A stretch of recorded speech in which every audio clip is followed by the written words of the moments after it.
Hello everyone. आज की video में हम लोग बात करेंगे विलयन की नॉर्मलता के बारे में। तो यहाँ पर सबसे पहले हम ये देखेंगे कि विलयन की जो नॉर्मलता है उसको डिफ़ाइन कैसे किया गया है। तो जैसे कि यहाँ पर देख सकते हैं कि विलयन की जो नॉर्मलता है उसको डिफ़ाइन करने के लिए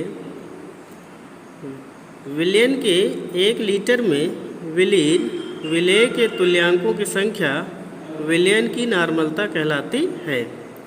ये एक लाइन की परिभाषा है, यानी कि विलयन के 1 लीटर में विलेय के तुल्यांकों की संख्या विलयन की नॉर्मलता कहलाती है। और अगर विलयन की नॉर्मलता को प्रदर्शित करने के लिए सिंबल इस्तेमाल किया जाए तो वो आपका कैपिटल N होता है।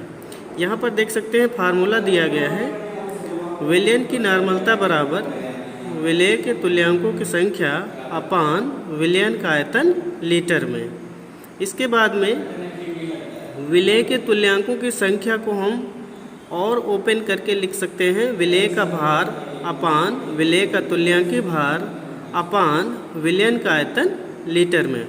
अगर इसी फार्मूले को अगर हम थोड़ा सा दूसरे रूप में लिखें तो ऐसे भी लिख सकते हैं, कैपिटल N बराबर small w upon capital E अपान V, और जो V होगा वो लीटर में होगा, यानी कि इन लीटर।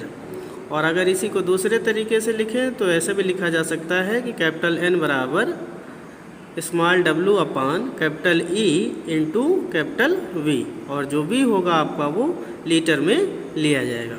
तो इस तरीके से आप विलयन की नॉर्मलता के लिए फार्मूला इस्तेमाल कर सकते हैं। अगर आपसे पूछा जाए कि नॉर्मल विलयन किसे कहा जाता है, तो नॉर्मल विलयन को डिफ़ाइन करने के लिए भी क्या करेंगे, तो उसमें आपको ये लिखना है कि जिस विलयन में विलेय का एक तुल्यांक उपस्थित हो वही आपका नॉर्मल विलयन कहा जाएगा। कहने का मतलब है, अगर कोई विलयन है और उसमें विलेय का केवल एक तुल्यांक उपस्थित है तो उसे हम नॉर्मल विलयन कहेंगे। अगर इसी प्रकार n/10 होगा तो उसे हम डेसी नॉर्मल, n/100 होगा तो सेंटी नॉर्मल, और अगर n/1000 होगा तो उसे हम मिली नॉर्मल कहेंगे। अब यहाँ पर एग्जाम्पल के तौर पर एक सवाल दिया गया है, जिसमें से दिया गया है कि 4 ग्राम NaOH को जल में घोलकर विलयन का कुल आयतन 250 मिली किया गया है। तो विलयन की नॉर्मलता आपको बतानी है, ठीक है।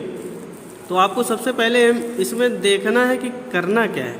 तो यहाँ पर आपको सबसे पहले विलयन की नॉर्मलता निकालनी है, यानी कि आपको कैपिटल N निकालना है, ठीक है। अब यहाँ पर दिया क्या क्या गया है तो देख सकते हैं, W का मान दिया गया है, यानी कि W बराबर 4 ग्राम, ठीक है। इसके बाद में यहाँ पर जो NaOH है इसका हमें क्या इस्तेमाल करना है, तुल्यांकी भार, और जो तुल्यांकी भार होता है उसको अणुभार के आधार पर निकाला जा सकता है।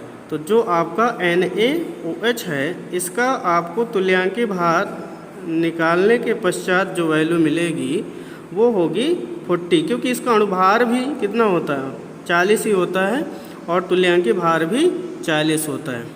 और अगर आपको V निकालना है तो V बराबर वैल्यू दी गई है 250 ml, और इसको हमें क्या करना है, लीटर में चेंज करना है। तो 250 को 1000 से भाग कर देंगे तो ये वैल्यू चेंज होके आ जाएगी 0.225 लीटर, ठीक है। अब इसके बाद में हमें N निकालना है। तो ऑलरेडी पता है कि N बराबर फार्मूला होता है small w upon capital E into V, और जो आपका V होगा उसको आपको लीटर में रखना है, ऑलरेडी आपको फार्मूले में पता है। तो स्मॉल w की वैल्यू है 4 और कैपिटल E आपके पास में 40, ठीक है, और V आपका है कितना 0.25, ठीक है। तो इसके बाद में इसको आपको क्या करना, 4 × 4 4 दहम 40, और फाइनली जब इसको सॉल्व करेंगे तो आंसर आ जाएगा 0.4, और इसका जो मात्रक होता है वो होता है तुल्यांक पर लीटर, ठीक है। तो यही हो जाएगा इसका आंसर।